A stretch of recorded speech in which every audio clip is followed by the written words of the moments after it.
اگر ڈیزاسٹرز آتے ہیں, آفات آتے ہیں, تو وہ اس کو افیکٹ نہ کر سکے اور ہم ریزیلینٹ رہیں, ہم واپس اپنے پیروں پہ کھڑے رہیں.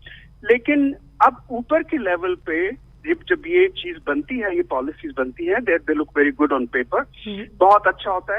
لیکن جب وہ نیچے کے لیول تک آتی ہیں, اور نیچے کے لیول سے میرے مراد یہ ہے کہ نیشنل سے وہ پروونشل لیول پہ آتی ہے, پروونشل سے ڈسٹرکٹ کے لیول پہ آتی ہیں, ڈسٹرکٹ سے لیول پہ پھر وہ جاتی ہے لوکل گورنمنٹ کے, اس پہ گاؤں اور تحصیلوں میں جاتی ہے. ظاہری بات ہے ڈیزاسٹر تو ایک ایسا عمل تو نہیں ہے جس کو آپ اسلام آباد سے ہی وہ کر سکتے ہیں, وہ تو آپ نے کمیونٹی کے لیول پہ جا کے اس سے لڑنا ہے. تو جب ہم وہاں تک آتے ہیں تو ہم وہ چیز نہیں دیکھتے کہ کیا صورتحال ہے, کیا سب لوگ تیار ہیں اس پالیسی کو امپلیمنٹ کرنے میں. تو پالیسی بنانا پیپر کے اوپر اور پالیسی کو امپلیمنٹ کرنا ایک بہت بڑا وہ ہے. اس کی مثال مثلاً میں آپ کو دیتا ہوں جی. اب آپ دیکھیں کہ جب آپ فار ایگزامپل کوئٹہ میں لے لیں, یہاں پہ ریسنٹلی ٹریننگ کرائی تھی. کوئٹہ میں ہمارے پاس ایک وہ ہے کہ کوئٹہ جو ہے وہ فالٹ لائن کے اوپر ہے. وہاں زلزلے جس طرح ایل اے ہے, لاس اینجلس, اس میں زلزلے کا وہ ہے کہ خطرہ کسی وقت بھی آ سکتا ہے. بہت بڑا وہاں پہ زلزلہ آیا تھا 1935 میں, پورے شہر کو وہ کر. تو وہ اس حوالے سے چاہیے تو یہ کہ پالیسی بھی ہے ہمارے پاس کہ انگریزوں نے جب 1935 کے بعد زلزلہ آیا تو انہوں نے کہا تھا کہ یہاں پہ اس سٹی میں ایک چھت والے گھر بنیں گے, ڈبل سٹوری بنے. اب ہم کیا دیکھ رہے ہیں کہ اسی شہر میں double story, triple story malls بن رہے ہیں, گھر بن رہے ہیں, کوئی اس لا کی امپلیمنٹیشن نہیں ہے. بالکل صحیح. اچھا اورنگزیب صاحب, مصر میں چیز میں آپ کو اور بتانا جی کہیے. بات کر جب اب بات یہ ہے کہ ڈیزاسٹر کا صرف یہ مطلب نہیں ہے, آفت مطلب نہیں ہے کہ آپ کا انفراسٹرکچر پانی میں بہ جائے گا یا آپ کے بلڈنگ گر جائیں گے, آپ کے لوگ مر جائیں گے. پاکستان میں ڈیزاسٹر جو ہے, ڈیزاسٹر ایسی چیزوں میں نظر پھر وہ آتا ہے جو کہ ڈھکے چھپے ہوئے ہیں. ایک ماں جو ہے بلوچستان میں قلعہ سیف اللہ میں یا خاران میں, جو اتنی دور جگہ ہیں, وہاں سے ایک ماں جو ہے جو ایکسپیکٹ کر رہی ہو بچے کو, وہ اس کو ہسپتال بی ایچ یو کے لوکل لیول پہ کچھ لیبر روم نہیں ہوتے کہ جہاں پہ بچوں کی ڈلیوری, وہ اگر وہاں سے نکلتی ہے اپنے گاؤں سے شہر تک آنا, شہر سے لے کے اس کو پھر کوئٹہ تک لے کے آنا کمپلیکیشن کی شکل میں ایک بہت بڑا مسئلہ ہے. لیکن جب یہی سیلاب آئے گا تو وہ یہی روڈز کو بھی وہ کر دے گا, تو اسی گاؤں کا روڈ بھی وہ چلا جاتا ہے. تو میں یہ کہنا چاہ رہا ہوں کہ ڈیزاسٹر صرف اس طرح نہیں ہے کہ آپ کہتے ہیں کہ روڈ بہ گئے وہ گئے, لوگوں کی زندگیوں وہی ماں مر جاتی ہے کیونکہ وہ روڈ بہ گیا ہے, بالکل صحیح, نہیں پہنچ سکی, بالکل صحیح, وہ پہلے پہنچتی. اچھا اورنگزیب خان صاحب, مصر میں ہونے والے کوپ 27 کے حوالے سے اگر ہم بات کر لیں تو مصر میں ہونے والے کوپ 27 سربراہی اجلاس میں ایک مرتبہ پھر گلوبل وارمنگ میں بڑھتے درجہ حرارت کو کم کرنے کی یقین دہانی کرائی گئی ہے. آپ کو لگتا ہے اس پر عمل درآمد ہو سکے گا؟ اب بات یہ ہے کہ کلائمیٹ چینج جہاں تک کی بات ہے وہ کسی ایک ملک کا وہ نہیں ہے. مطلب یہ مسئلہ جو ہے صرف ایک شخص کا نہیں ہے, ایک ملک کا نہیں ہے. اگر اس سے لڑنا ہے تو اس سے لڑنا ہوگا پوری گلوبلی. اس ماحولیاتی تبدیلی کے حوالے سے منعقدہ اجلاس میں 200 ممالک شامل تھے اور انہوں نے سب نے کہا تھا کہ ہم اس پہ عمل پیرا کریں گے, لیکن کسی نے بھی اب تک کوئی اقدام نہیں اٹھایا ہے آگے بڑھ کے. نہیں, ابھی تو خیر یہ ہوا ہے, ابھی شرم الشیخ میں تو یہ ابھی, لیکن اگر آپ اس سے پہلے کے دیکھیں COP26 دیکھیں تو بہت کم, جو اوریجنلی جو 90s میں شروع ہوا تھا اور ہوا تو اس پہ سکسیسفلی انہوں نے بہت کم اس طرح وہ ہوا کہ اس ایمیشنز کو روک پایا. تو اگر تھوڑا بہت ہمیں اس کا نظر بھی آتا ہے تو وہ آلموسٹ نیگلیجبل ہے.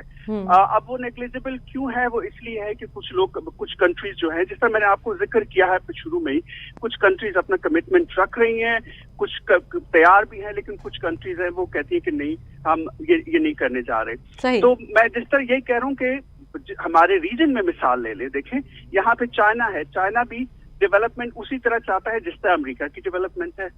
انڈیا بھی جو ہے وہ اسی طرح ڈیولپمنٹ چاہتا ہے, لیکن آپ ان کے اعمال میں دیکھیں, اگر ان کی آپ دیکھیں کہ اگر ان کی ڈیولپمنٹ کے اور ان کی پالیسیز میں ان کے, تو کہنے کو تو سب کہتے ہیں پیپر پہ ہے, ہمارے پاس بھی پیپر پہ پالیسی ہے, لیکن جب آپ ان کو دیکھیں تو کوئی ایسی چیز آپ کو نظر نہیں آتی کہ جس میں وہ سیریسنس آپ کو نظر آتی ہے. پاکستان میں بھی فاسل فیول اسی طرح جلتا جا رہا ہے, امریکہ میں بھی اسی طرح فاسل. تو اورنگزیب خان صاحب, جب پاکستان میں اس طرح کی قدرتی آفات آتی ہیں, ظاہر ہے پوری دنیا میں پہلے سے ایک الٹیمیٹم جاری کر دیا جاتا ہے, نہ صرف عوام کو بلکہ حکومتی سطح پر بھی.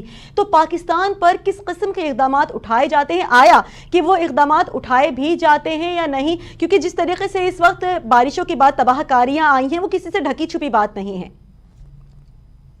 یہ میرے خیال میں الزامات کی بات نہیں ہے, یہ تو بڑی صاف بات ہے کہ جو کلائمیٹ چینج ہے یا گلوبل وارمنگ ہے یا جو ڈیزاسٹرز ہیں یہ ڈیولپمنٹ کے ساتھ بندھی ہوئی ہیں.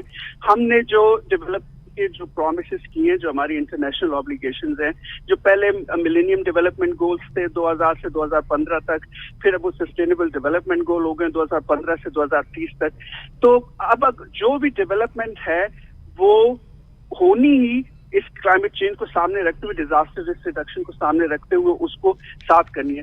لیکن ہم پچھلے 20 سال سے وار آن ٹیرر میں لڑتے, تو ہمارا وہ جو ملینیم ڈیولپمنٹ کے گولز تھے وہ نہیں ہوئے, پورے نہیں ہوئے. اب ہم جو ہیں آ کے ہماری یہ ڈیزاسٹرز اور اس کے ساتھ اتنا ہوا. آپ فار ایگزامپل آپ مجھ سے یہ دیکھیں, بلوچستان میں چلیں, آپ کہتے ہیں کہ بھائی ایک صوبے میں ہم نے 200 اسکول بنانے ہیں کیونکہ بچیوں نے یہاں پہ پڑھنا ہے, ٹھیک ہے, یا پڑھانا ہے, یا بلوچستان جو ہے پورے ملک کے مقابلے میں اس کی لیٹ سے آپ کہتے ہیں کہ جو شرح ہے تعلیم کی وہ کم ہے, تو ہم کوشش کرتے ہیں کہ وہ شرح بڑھا لیں.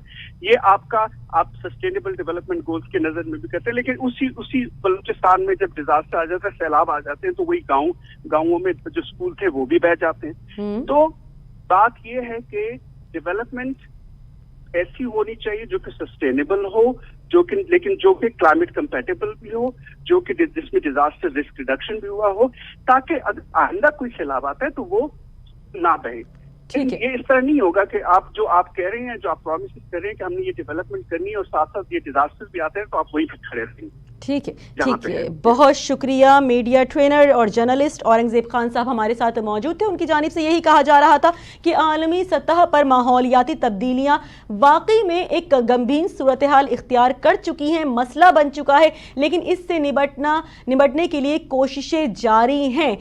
بڑے پیمانے پر آگے بڑھ کر دنیا بھر میں اور دنیا بھر کے تمام ممالک اس بات کا وعدہ تو کرتے ہیں کہ اس سے نپٹے جانے کے لیے اور نمٹنے کے لیے اقدامات اٹھائے جائیں گے, لیکن کوئی اس وقت آگے آنے کو تیار نہیں ہے. پاکستان بھی وہ ملک ہے جہاں پر اس طرح کی کلائمیٹ چینجنگ میں جس طریقے سے بارشوں کے بعد تباہ کاریاں دیکھنے میں آئی اور آگے بھی دیکھنے میں آ سکتی ہیں کہ مزید تباہ کاریاں ہوں بارش کے بعد, لیکن حکومتی سطح پر کس قسم کے اقدامات اٹھائے جائیں گے ابھی دیکھنا یہ باقی ہے. کیونکہ جس طریقے سے تباہ کاریاں ہوئی ہیں, تمام تر عوام کی لوگ بے سر و سامانی کی حالت میں مجبور ہو گئے, جگہ جگہ بھٹکنے کے لیے کھانے کے لالے پڑ گئے, اپنے گھروں کو چھوڑنے پر مجبور ہو گئے, اور اس وقت سردی کی جو صورتحال ہے اس پر بھی لوگ بے سر و سامانی کے عالم میں بیٹھے ہوئے ہیں باہر اور انتظار کر رہے ہیں حکومتی سطح پر کہ ان کے لیے کوئی آگے بڑھ کر ان کی امداد کرے, ان کی مدد کرے اور ان کو ایک بار پھر چھت میسر آ سکے ان کو. اسی کے ساتھ مجھے یعنی کہ سائمہ خان کو اجازت دیجیے.